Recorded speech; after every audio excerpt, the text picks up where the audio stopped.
There are 9 pages of check cashing businesses in this Valley phone book. That is part of the reason that these neighbors are here right now tonight. CBS 5's Greg Mocker. Greg, is it a frenzy out there yet? It is, and there's some extra anticipation in the air because of the way people get some of their seats. There are 2 lines forming right now. This group over here, about 2,000 people, they get to rush in and pick their own seats. It's open seating on the floor. They're closest to the stage. And the more we hear about it, the more tragic it becomes. The immediate danger, the fire is over right now. I do want to tell you that Camelback is closed at 39th Avenue down to 35th. The funeral director just came out and handed this to me.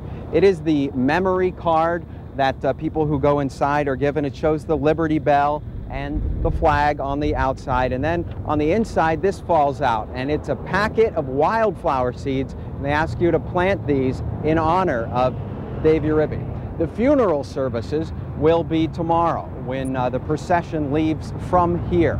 Reporter Greg Mocker takes you to the golf course that ran its course. Greg? Of course, you'd know I'd be in the sand trap, which looks a lot more like the beach. And a birdie here is the pigeon. The private owner that owns this land is trying to sell it, asking $2 million. It's a narrow strip that runs a city block. Neighbors say it's a little off course. The way isn't very fair. Patches of brown are on the green. No more hole-in-one, but there's a pole-in-one. I don't think a fish could live over in this one.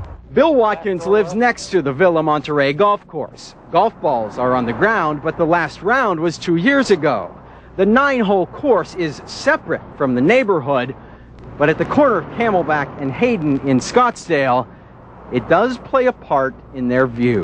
If you wanted to live next door to a dump, it wouldn't be any worse than this. Property owner Rob McGarry owns some of the nicest commercial hotspots in town.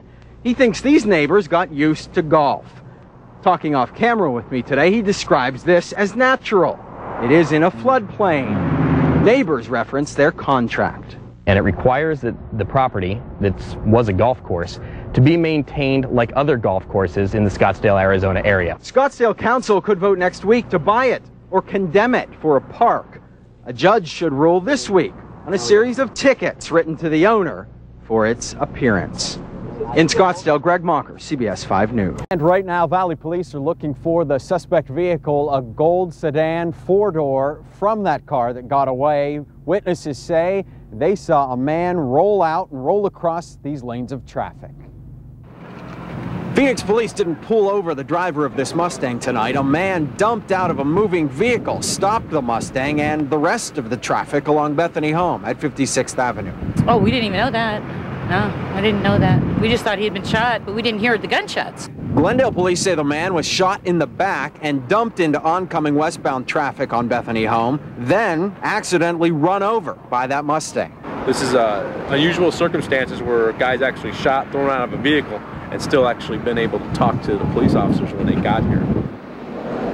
That man is telling detectives that he was just standing on the corner a few blocks away up in Glendale when he was abducted. The way he figures it, his captors must have mistook him for someone else.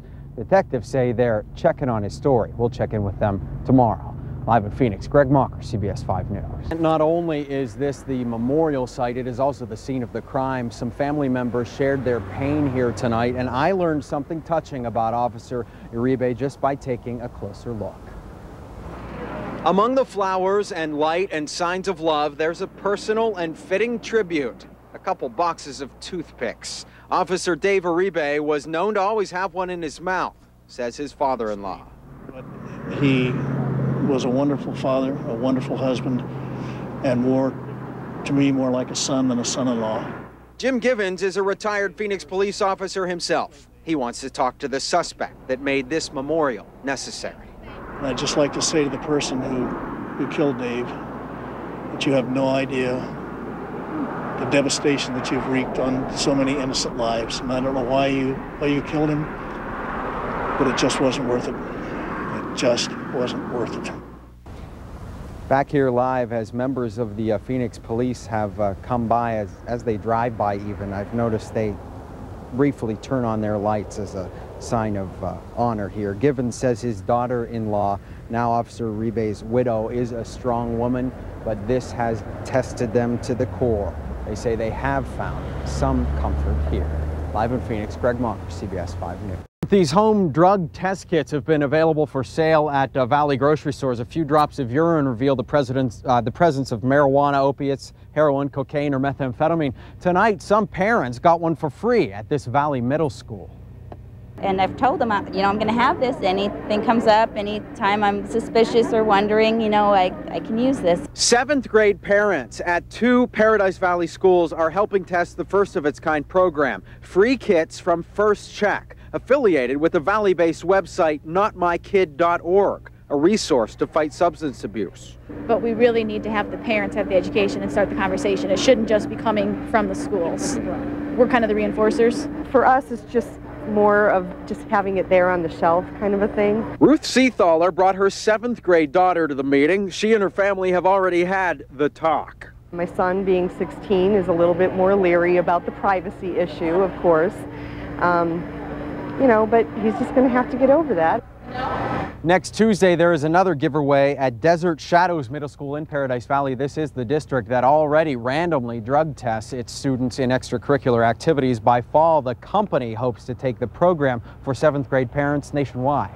Live in Paradise Valley, Greg Mocker, CBS 5 News. These emails could cost you money, but at first glance appear harmless. So let's go fishing. But online, they're trying to hook you, even if it looks official. Don't give them your personal information. Look what we caught here. You'll want to contact your place of business directly and use a phone number that you already know, not one that's on the email. Another suspicious email uses this kind of mail. The email gives you the instructions, and then you get a check. You're supposed to send back half of it in cash to someone else. You get to keep the rest. But the check bounces, and you're out it all. To prove the point about this next scam, I went all the way to Nigeria and met with the former Minister of Agriculture, who embezzled $30 million from his home country and needs you to send him some money so he can get it and share it with you. Greg, you can see the houses. This clearly is not Nigeria. That's all right, just like the letter, it's a fake. Congratulations, says the subject line. This plasma big screen TV is all yours. All you've got to do is send us a small fee to cover shipping and handling. Don't listen to him. He's never going to send it, and he might use your credit card for something else. 75% of complaints to the government are about one thing: online auctions. If you pay by credit card, it makes it a little easier to get your money back. I put these tips and more on the ever-trustworthy KPHO.com. Greg Mocker, CBS 5 News.